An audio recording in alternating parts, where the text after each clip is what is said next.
व्यवस्था निर्माण में बुद्धिजीवियों की भूमिका। बुद्धिजीवी कौन है? प्रोफेसर इंजीनियर निम साहब ने बुद्धिजीवी की परिभाषा आपके सामने रखी थी कि बुद्धिजीवी वह है जो ईमानदार है, स्वतंत्र है और निष्पक्ष है। ईमानदार, स्वतंत्र और निष्पक्ष। और अभी तक हम क्या मानकर चल रहे थे? जो पढ़ा लिखा है वो बुद्धिमान है, बुद्धिजीवी है। पढ़ा लिखा अगर ईमानदार है, पढ़ा लिखा अगर स्वतंत्र है, पढ़ा लिखा अगर निष्पक्ष है तो बुद्धिजीवी है। अगर तीनों में से कोई एक भी नहीं है तो फिर वो आजीवी है। वो अपने ज्ञान का उपयोग अपनी आजीविका के लिए करता है। अभी यह परिभाषा पूरी नहीं है,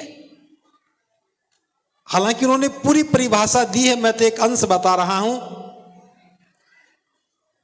बुद्धिजीवी वह है जो समाज को नेतृत्व दे सकता है।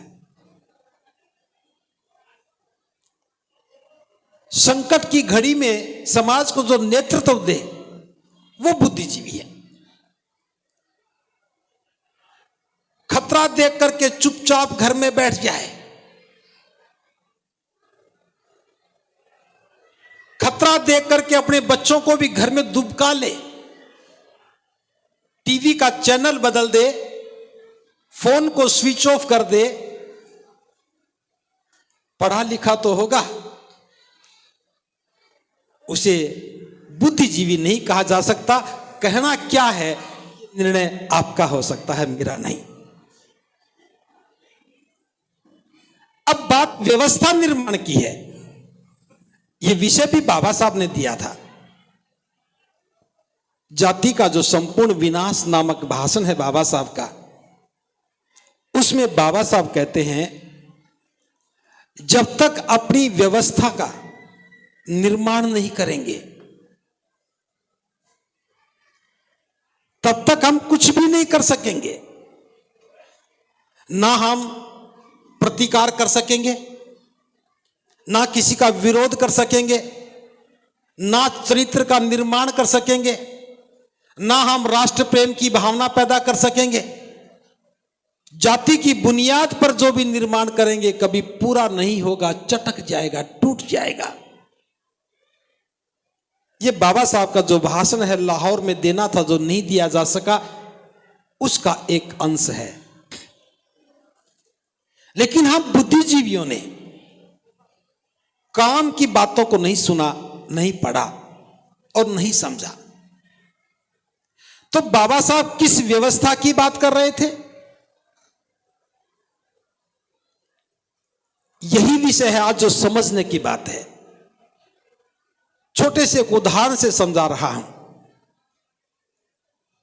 व्यवस्था की बुनियाद में दो चीजें बड़ी महत्वपूर्ण हैं। एक तो वो आवश्यकताओं की पूर्ति करती है और दूसरा लाभ कमाती है। जैसे आपके घर में किसी बच्चे का जन्मदिन है, छोटा सा बच्चा है, जन्मदिन मना रहे हो। उसके जन्मदिन को मनाने के लिए आपको केक चाहिए। कहां से लेके आओगे? बाजार में जाओगे। आपने पैसा दिया, केक लिया। बच्चे के लिए कैप चाहिए, पैसा दिया, कैप ली। आपको बच्चों को चॉकलेट देनी है, पैसा दिया, चॉकलेट लिया। घर की सजावट करनी है, पैसा दिया, सजावट का सामान लिया और हैप्पी बर्थडे मनाया। जो भी आपने सामान खरीदा वो खा पी करके पूरा हो गया। क्या आपके घर में मुनाफा आया? मुनाफा किसके घर में आया? जिससे आपने केक खरीदा, जिससे आपने गुब्बारे खरीदे, जिससे आपने चॉकलेट खरीदी, जिससे आपने सजावट का सामान खरीदा, उस बाजार में वो मुनाफा चला गया। जिसको मुनाफा मिला व्यवस्था उसकी है, और जिसने सिर्फ लेकर के खा लिया पी लिया वो उपभोक्ता है। हम लोगों ने ज्ञान से सामान खरीदा है, लाभ नहीं कमाया, और आज तक लाभ कमाने की बात भी नहीं सोची। हमारे पास धन आया, हमने शादियां की, और शादी में प्रतिस्पर्धा, बड़ा टेंट, बड़ी बारात, बड़ी दावत, अच्छी डेकोरेशन, और थाली में सजा करके नोटों की गड्डियां, फिर माइक पर बखान, मैंने 50 लाख खर्च कर दिया, मैंने 80 लाख खर्च कर दिया। अब आपने 50 लाख रुपया खर्च किया तो उसका मुनाफा किसको मिला? जिसने टेंट लगाया मुनाफा टेंट वाले का, जिसने बैंड बजाया मुनाफा बैंड वाले का, जिस घोड़ी लेके आया मुनाफा घोड़ी वाले का, जिस बाजार से सामान लेके आए मुनाफा बाजार का। आपको क्या मिला? आप तो नाच लिए, थोड़ा सा गा लिए, थोड़ा सा पी लिया, थोड़ा सा कूद लिए, थोड़ा हंस लिए, थोड़ा सा मान सम्मान पा लिया। और मान सम्मान भी कितना? एक बाराती को शादी में कितना मान सम्मान मिलता है? 10 रुपया। मुझे आज तक यह बात समझ में नहीं आई, जिस समाज में मान सम्मान की कीमत 10 रुपया हो और उस 10 रुपये के लोभ में हम बारात लेके जा रहे हों और बुद्धिजीवी कहलाते हों, मुझे तो समझ में नहीं आता। मैं तो आयोजकों से कहूंगा, बुद्धिजीवियों के भी कोई पैमाने तय करो, क्योंकि बाबा साहब की बात तो समझ में नहीं आई। एक कितनी सी बात बाबा साहब की, अगर आगे बढ़ना है, स्वाभिमान से जीना है, तो अपनी व्यवस्था का निर्माण करो। और हमारी व्यवस्था क्या थी?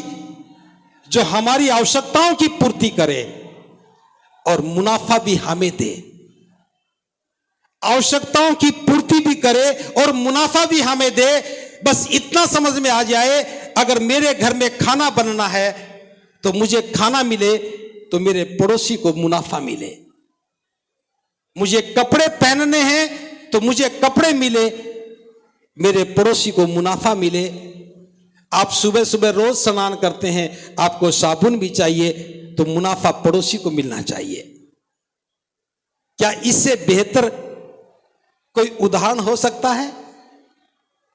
लेकिन आपने ये सॉफ्टवेयर किसी और के डाल रखे हैं।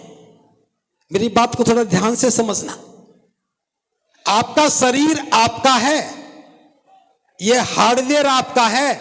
आपके मन में जो विचार हैं, जो सॉफ्टवेयर है, यह किसी और का है।